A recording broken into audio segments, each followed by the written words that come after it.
કેવીની class YouTube ચેનલમાં આપ સરે મિત્રોનું હું દિલથી સ્વાગત કરું છું। આજે વિદ્યાર્થી મિત્રો વાત કરવાના છીએ ધોરણ 7માં આપણે ગુજરાતીની જે પ્રથમ સત્રાંત પરીક્ષા ઓક્ટોબર માસમાં તારીખ 17/10/2024 ગુરુવારના રોજ જે પેપર લેવામાં આવનાર છે તેનું કુલ 80 ગુણનું પેપર હશે અને તમારો તેનો સમય છે 2 થી 5 વાગ્યા સુધીનો, એટલે કે 3 કલાકમાં આ પેપર પૂર્ણ કરવાનું છે। મિત્રો આ જે પેપર છે એ તમને તમારી આવનારી પરીક્ષામાં ખૂબ જ ઉપયોગી નીવડશે। તો ચાલો વિદ્યાર્થી મિત્રો વિડીયોની શરૂઆત કરીએ। તેના પહેલાં તમે ખાસ ચેનલમાં નવા છો તો મારા વાલા વિદ્યાર્થી મિત્રો ચેનલને અવશ્ય સબસ્ક્રાઇબ કરી વિડીયોને લાઇક અને શેર કરવાનું પણ ન ભૂલતા। મિત્રો પ્રશ્ન નંબર 1 છે એનો અ છે, નીચેના પ્રશ્નોના ઉત્તર માટે આપેલ વિકલ્પમાંથી સાચો વિકલ્પ શોધવાનો છે। પહેલું છે, સરકારી દવાખાનું ક્યાં શરૂ કરવાનું હતું? તો આપણો મિત્રો જવાબ રહેશે બી, ગામચોરોની ઓરડીમાં। બીજું, ધરમપુરના ઘણા કુટુંબમાં લેખકના બાપુની સ્મૃતિ રૂપે કોણ જાણીતું છે? તો આપણો જવાબ આવશે એ, રમલી ગાય। વિદ્યાર્થી મિત્રો, જો તમારી ધોરણ 3 થી 8ની પ્રથમ સત્રાંત પરીક્ષા 2024-25 માટે ખાસ ઉપયોગી મોસ્ટ આઈએમપી બ્લુપ્રિન્ટની જરૂર છે તો એના માટે આપણે જે મિત્રો તમે પ્લે સ્ટોરમાં જશો અને ઓશિયન કોચિંગ ક્લાસ એવું લખશો તો ત્યાંથી તમને મળી જશે। ત્યાંથી તમને મિત્રો પ્રશ્નપત્ર સ્વરૂપે રેડી ટુ પ્રિન્ટ પ્રશ્નપત્ર સોલ્યુશન સાથે PDF પણ મળી જશે। ફોન ઉપર મિત્રો તમારે જો આ જે વોટ્સઅપ નંબર છે તેના ઉપર મિત્રો પણ પ્રશ્નપત્ર અને PDF તમને મળી જશે અને અસાઇનમેન્ટ બધા જ વિષયના assignment ready to print solution સાથેની PDF પણ જરૂર હોય તો પણ તે મળી જશે વ્યાજબી ભાવે। તો મિત્રો ઓશિયન કોચિંગ ક્લાસ જે તમારે પ્લે સ્ટોરમાં જઈને ડાઉનલોડ કરવાની રહેશે। વિદ્યાર્થી મિત્રો ત્રીજો પ્રશ્ન છે, શક સરદારોના થાળમાં શું પીરસવા આવ્યું હતું?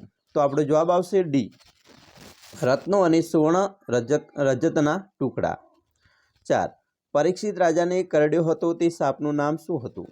તો આપણો જવાબ આવશે ડી, તક્ષક। બ, નીચેના પ્રશ્નોના ઉત્તર એક એક વાક્યમાં લખો। પહેલું છે, નોળિયો વનસ્પતિના મૂળ શા માટે ખોદે છે? તો આપણો જવાબ આવશે નોળિયો પોતાના દાંતને વધારે તીક્ષ્ણ બનાવવા માટે વનસ્પતિના મૂળ ખોદે છે। 2, મા દીકરો અત્યંત ચિંતાતુર ચહેરે શું નિરખી રહ્યા હતા? તો જવાબ, મા દીકરો બંને અત્યંત ચિંતાતુર ચહેરે એકી ટસે માણસનું અને કુદરતનું તુમુલ યુદ્ધ નિરખી રહ્યા હતા। 3, આપણે રોજિંદા જીવનમાં શું ખાવું જોઈએ? તો જવાબ છે, આપણે રોજિંદા જીવનમાં લીલા શાકભાજી અને ફણગાવેલા કઠોળ ખાવા જોઈએ। 4, દિવાળીબેનનો કયો ગુણ ઉડીને આંખે વળગે એવો હતો? જવાબ, દિવાળીબેનનો ઘસાઈને ઉજળા રહેવાનો ગુણ ઉડીને આંખે વળગે એવો હતો। પ્રશ્ન મિત્રો આગળ જોઈશું। ક છે, નીચેના પ્રશ્નોના ઉત્તર 3-4 વાક્યમાં લખવાના છે। અહીંયા મિત્રો ગમે તે 3 લખવાના છે। એક પ્રશ્નના 2 ગુણ છે। પહેલું છે, ભીખાશેઠ કોને મિથ્યા મોહ માનતા હતા? તો આપણો જવાબ આવશે, જમણા હાથે કરેલા દાનની ડાબા હાથને પણ ખબર પડી ન જોઈએ એવું સાધુએ ભીખાશેઠને કહેલું। એટલે જ્યારે શેઠાણીએ એમને કંઈક નામના કરવાનું કહ્યું ત્યારે ભીખાશેઠને એમ કરવામાં મિથ્યા મોહ લાગેલો। બીજો પ્રશ્ન છે, ઘરના બધા ગાયની શી સંભાળ રાખતા? તો મિત્રો જવાબ છે, ઘરના બધા બોડી ગાયને સ્વજનની જેમ ચાહતા હતા। સૌ તેને બહુ લાડ કરતા અને તેનો દરરોજ ખરેરા કરતા હતા। તેને ખાસ લીલું ઘાસ અને સારી રીતે ભરેલો બાફણાનો ટોપલો ખાવા માટે આપતા। ગાયને નિયમિત નવડાવીને ચોખ્ખી રાખતા। ગાયને આમી ચોખ્ખાઈ જ ગમે છે। બાળકો તેની સાથે રમે છે। લીલી ચાર પોતાના હાથે કાપીને ખવડાવે છે। ત્રીજું, છોકરાના પિતાની હોડીને મદદ જવા કેમ કોઈ તૈયાર ન હતું? જવાબ, હોડી ઘણી દૂર હતી, પવનનો ઝપાટો ખૂબ આકરો હતો, દરિયાનો વેગ અને સુસવાટા ભયાનક હતા, તેથી દરિયા કિનારે જામેલી માણસોની ઠઠમાંથી કોઈ છોકરાના પિતાની હોડીને મદદે જવા તૈયાર નહોતું। 4, દેવ મંદિરમાં પહેલાં મૂર્તિ હતી ત્યાં મહર્ષિ એલે શું કર્યું? જવાબ, દેવ મંદિરમાં પહેલાં મૂર્તિ હતી ત્યાં મહર્ષિ એલે કાકડો સળગાવી કંઈક તપસાવ્યું, પછી પાસેથી લાવેલ અણીદાર ખીલાને એક જગ્યાએ ભરાવી જોર કર્યું જેથી પથ્થરો ખસ્યો અને માણસ જાય તેટલી જગ્યા થઈ। હવે આપણે આગળ જોઈશું। ડ છે, નીચેની ઘટનાઓને યોગ્ય ક્રમમાં ગોઠવો.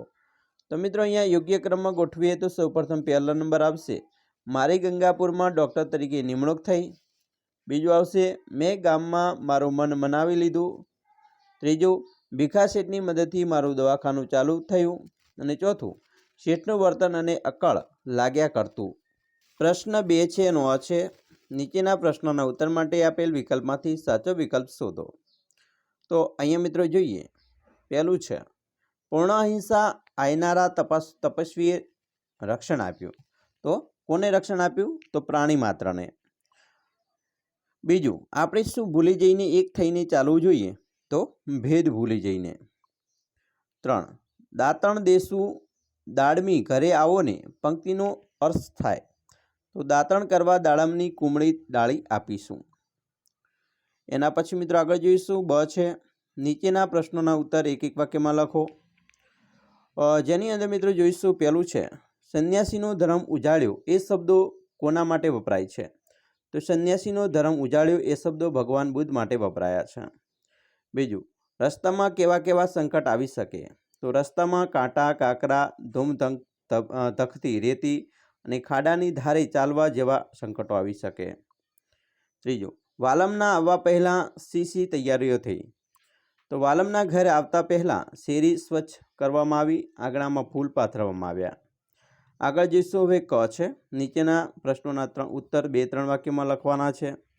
પહેલું છે કવિએ ઈસુને ક્ષમા સિંધુ શા માટે કહ્યા છે? જવાબ ઈસુને જ્યારે લોકોએ વધસ્તંભ ઉપર ચડાવ્યા ત્યારે તેમણે કહ્યું કે આ લોકોને ક્ષમા કરો, એમને ખબર નથી કે તેઓ શું કરી રહ્યા છે. ઈસુની આ દિવ્ય વાણીને કારણે કવિએ તેમને ક્ષમા આપનાર દરિયા જેવા દિલવાળા ક્ષમા સિંધુ કહ્યા છે. બીજું કવિ કેવી કેવી રીતે ચાલવાનું કહે છે અને કેમ? જવાબ કવિ નેક થઈને વાયુવેગે ઝડપથી રંગરાગ થોડીને ભેખ લઈને હિમાલયની જેમ અવિચલ ટેક લઈને ચાલવાનું કહ્યું છે. કારણ કે રાષ્ટ્રના લોકોએ ભેદ ભૂલીને એક થઈને રાષ્ટ્ર માટે સજ્જ થવાનું છે. 3 વાલમ આવ્યા પછી તેમની કઈ કઈ બાબતો આગતા સ્વાગતા થશે? તો જવાબ વાલમના આવ્યા પછી તેમની ઉતારા માટે ઓરડો અને મેડીના મોલ, દાંતણ કરવા દાડમ અને કરેણની કુમળી ડાળી, નાહવા માટે કુંડિયામાં જમનાના નીર, ભોજન માટે લાપસી અને સાકરિયા કંસાર, મનોરંજન માટે સોગઠી અને પાસાની જોડ, સૂવા માટે ખાટલો અને હિંડોળા ખાટ આપવામાં આવશે. આગળ જોઈશું ડ છે કૌંસમાં આપેલા શબ્દોનો ઉપયોગ કરીને ખાલગ્યા પૂર્ણ કરો. પહેલું છે ગૌતમ બુદ્ધે ખાલગ્યા માર્ગનો બોધ કર્યો. તો આવશે મિત્રો મધ્યમ માર્ગ. બીજું અહીં ઊભા તો ખાલગ્યા જશું તો જીવન જય જયકાર, તો મોત જશું તો. નીચેની કાવ્ય પંક્તિનો ભાવાર્થ સમજાવો. તો અહીંયા મિત્રો આવશે શેરી વળાવી સજ્જ કરું ઘરે આવો ને, તો એનો ભાવાર્થ જોઈએ. વાલમ એટલે કે મહેમાન ઘરે વધારો ને, શેરી વળાવીને શણગારીને આપના આગમન માટે તૈયાર કરીએ છીએ. રૂડા આંગણિયામાં ફૂલ પાથરાવું જો તમે ઘરે વધારો તો. એના પછી ઈ છે જોડકા જોડવાના છે. પેલું છે પ્રાણી માત્રને, તો એમાં આવશે મિત્રો મુનુશ્રી સંતબાલ એના કર્તા છે. જ્યારે ચાલો ચરણ ઉપાડો જે કૃતિ છે એના લેખક છે કર્તા છે સુરેશ દલાલ. ત્રીજું છે માગ્યા મુજબ ઉત્તર લખવાના છે. અહીંયા મિત્રો પ્રશ્ન નંબર 3ની અંદર ક છે સમાનાર્થી શબ્દ લખો. પેલું છે માર્ગ તો રસ્તો, પોકાર તો બૂમ ફરિયાદ, શરત તો હોડ બોલી, ધમકી તો ચેતવણી તાકીદ, મહેમાન તો અતિથિ અને ભીતર તો અંદર. એના પછી ખ છે વિરોધી શબ્દો લખો. પેલું છે મિથ્યા તો સાર્થક, વેળા તો કવેળા, માન તો અપમાન, ઝેર તો અમૃત, પાપ તો પુણ્ય અને ઉત્સાહ તો નિરુત્સાહ. પછી ગ છે નીચેના શબ્દોની સાચી જોડણી લખો. જેમ પેલું છે નિમણૂક, બરાબર, એની આ નિમણૂક આ રીતે સાચી જોડણી. વિચિત્ર માટે આ પડશે છેતરપિંડી, જિંદગી, પરીક્ષા અને નિરીક્ષણની આ સાચી જોડ છે. ઘ છે નીચેના શબ્દ સમૂહ માટે એક શબ્દ લખવાના છે. પેલું છે વ્રત કે નિયમ તરીકે ન ખાવું, તો ઉપવાસ. બીજું ઘરમાં પાણીના વાસણ રાખવાની જગ્યા, તો પાણીયારું. ત્રીજું શેડ કાઢીને તાજું દોહેલું દૂધ, તો શેડ ગઢું. નીચેના વાક્યમાંથી સર્વનામ શોધીને લખો. પેલો છોકરો શિવાજીનું હાલરડું ગાતો હતો, તો અહીંયા પેલો એ સર્વનામ છે. બીજું શક સરદારો પણ એમના ક્ષત્રપની યથારીતિ અનુસર્યા તો એમના એ મિત્રો સર્વનામ છે. 6. નીચેના વર્ણ સામ્ય ધરાવતા શબ્દોનો અર્થ લખો. મિત્રો નાસ્તો, બરાબર, તો નાસ્તો એટલે શિરામણ, બ્રેકફાસ્ટ અને નાસ્તો એટલે દોડતો ભાગતો. એ મિત્રો સારું એટલે કે ઠીક, ભલે, સુંદર, અને સારું એટલે માટે, વાસ્તે. છે એક નીચેના વાક્યમાં યોગ્ય વિરામચિહ્ન મૂકવાનો છે. તો મિત્રો અહીંયા છે પ્રાર્થનાના શબ્દો. મંદિર તારું વિશ્વ રૂપાળો, બરાબર. અલ્પવિ અહીંયા મિત્રો અવતરણ ચિહ્નમાં લખીશું. બીજું, જોડાક્ષરના વર્ણ અલગ કરો. વિદ્યા તો દ વત્તા ય આવશે, બરાબર, ધ માટે. નીચેના વાક્યમાંનો નામયોગીની જગ્યાએ અનુગ વાપરો. અહીંયા મિત્રો જોઈશું, પહેલું છે રોહિત મારા કરતાં ઘણો આગળ છે. તો કરતાં એટલે અહીંયા અનુગ વાપરીએ તો રોહિત મારાથી ઘણો આગળ છે, કરતાંની જગ્યાએ થી વાપર્યું. બીજું, મદારીએ સાપને લાકડી વડે માર્યો. લાકડી વડેની જગ્યાએ આપણે મદારીએ સાપને લાકડીથી માર્યો તો અહીંયા 3 આવશે. જોઈશું આગળ ટ છે. નીચેના શબ્દોને શબ્દકોશની કકાવરીના ક્રમાનુસાર ગોઠવીને લખો. તો મિત્રો અહીંયા સૌપ્રથમ અચરજ, પછી કુલેર, દીકરી અને વ્રત. પછી પ્રશ્ન 4નો અ છે. નીચે આપેલા મુદ્દાઓના આધારે વાર્તા લખી તેને યોગ્ય શીર્ષક આપો. મિત્રો અહીંયા મુદ્દા છે. એક લુચ્ચો દુકાનદાર, કરિયાણાની દુકાન, એક ગ્રાહક, ખાંડ ખરીદવી, દુકાનદારનું ઓછું તોડવું, ગ્રાહકની ફરિયાદ, વધારે વજન ઊંચકવું નહીં પડે, દુકાનદારનો જવાબ, ગ્રાહકે ઓછા પૈસા ચૂકવવા, પૂરા પૈસા ચૂકવવા, દુકાનદારની માગણી, વધારે પૈસા ગણવા નહીં પડે, ગ્રાહકનો જવાબ અને બોધ. મિત્રો અહીંયા શીર્ષક આવશે જેવા સાથે તેવા. એનું મિત્રો યોગ્ય રીતે આપણે જો મુદ્દા આધારિત વાર્તા લખીએ તો આવી રીતે વાર્તા બની જાય, બરાબર. તો તમે વાર્તા અહીંયાથી મિત્રો લખી શકો છો અને વાંચી પણ શકો છો, બરાબર. તો આવી રીતે તમારે પણ વાર્તા છે મિત્રો લખવાની રહેશે. સરસ મજાની વાર્તા છે, બરાબર. શીર્ષક લખવું જરૂરી છે. હવે જોઈશું બ. નીચે આપેલી કહેવતો પંક્તિઓના વિચાર વિસ્તાર કરો, ગમે તે 2. મિત્રો અહીંયા પહેલું છે વિચાર વિસ્તાર. કડવા હોય લીમડા પણ શીતળ તેની છાય, બાંધવ હોય અબોલડા તોય પોતાની બાય. તો મિત્રો જોઈએ, પ્રસ્તુત પંક્તિઓમાં કવિ કહે છે કે લીમડો સ્વાદમાં કડવો હોય છે, પરંતુ તેનો છાંયડો શીતળ હોય છે. ઉનાળામાં વટે માર્ગુઓ લીમડાની છાયામાં અદ્ભુત શીતળતાનો અનુભવ કરે છે. તેવી રીતે આપણા ભાઈ ભાંડુ આપણી સાથે અબોલા રાખે તો પણ આપણે સંકટમાં હોઈએ ત્યારે તેઓ આપણને મદદ કરવા માટે અચૂક દોડી આવે છે, કારણ કે તેઓ આખરે તો આપણા જ છે. બીજા લોકો આપણો તમાશો જોઈને રાજી થાય છે, જ્યારે ભાઈને આપણું દુઃખ જોઈને દુઃખ થાય છે. તેથી તે સાચી લાગણીથી પ્રેરાઈને મદદે દોડી આવે છે. બીજું, આપણા મા બાપ, વડીલો અને ગુરુજનો આપણને ઠપકો આપે છે ત્યારે આપણે એનું માઠું ન લગાડવું જોઈએ, કારણ કે તેઓની આપણા પ્રત્યે જેવી લાગણી હોય છે તેવી જ લાગણી અન્ય વ્યક્તિઓની હોતી નથી. એમના કડવા વેણમાં આપણું હિત જ સમાયેલું હોય છે. કહેવત પણ છે કે કડવી દવામાં જ પાય. કડવા કારેલાના ગુણ ન હોય કડવા વચન ન હોય કડવા હોજી. બીજો મિત્રો વિચાર વિસ્તારની વાત કરીએ તો, ચિંતાથી ચતુરાઈ ઘટે રૂપગુણ જ્ઞાન, ચિંતા બળી અભાગણી, ચિંતા સમાન. તો મિત્રો પ્રસ્તુત પંક્તિમાં આપણે જો વિચાર વિસ્તાર લખીએ તો પ્રસ્તુત પંક્તિઓમાં કવિએ ચિંતાના દુષ્પરિણામો વર્ણવીને આપણને ચિંતા કરવાનું છોડી દેવાનું નિર્દેશ કર્યો છે. માણસ ગમે તેટલો હોશિયાર હોય, પરંતુ જો તેના ચિંતા સવાર થઈ જાય તો તેની ચાલાકી, હોશિયારી, ચતુરાઈ અને કુશળતા બધું જ ઓસરવા લાગે છે. ચિંતા કરવાથી રૂપ, ગુણ, જ્ઞાન ત્રણેયમાં અવટ આવી જાય છે.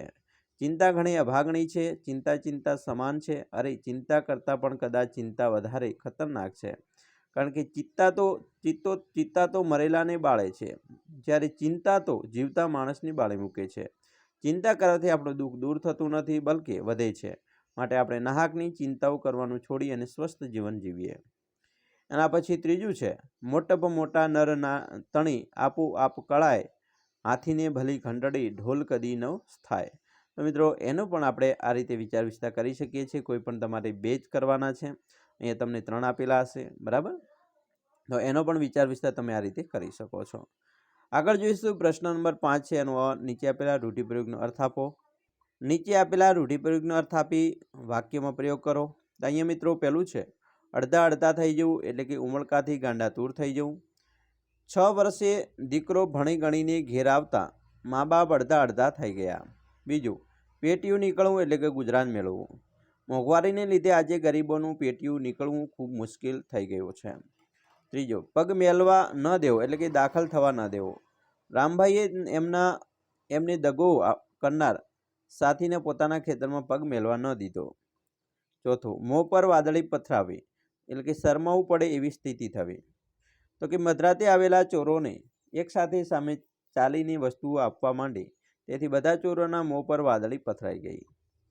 પ્રશ્ન મિત્રો આગળ 5નો બ જોઈશું. નીચે આપેલા વિષયોના ગમે તે એક વિષય પર આશરે 15 વાક્યોમાં નિબંધ લખો.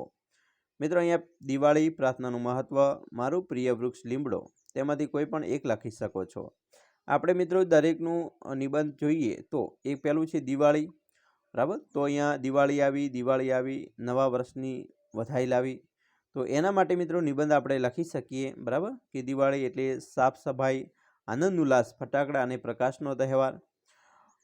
તો આવી રીતે મિત્રો દિવાળી નિબંધ તમે લખી શકો છો, તૈયાર કરી લેજો.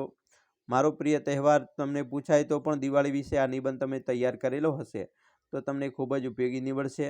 એટલા માટે આ નિબંધ કરવો ખૂબ જરૂરી છે. બીજો નિબંધ છે પ્રાર્થનાનું મહત્વ.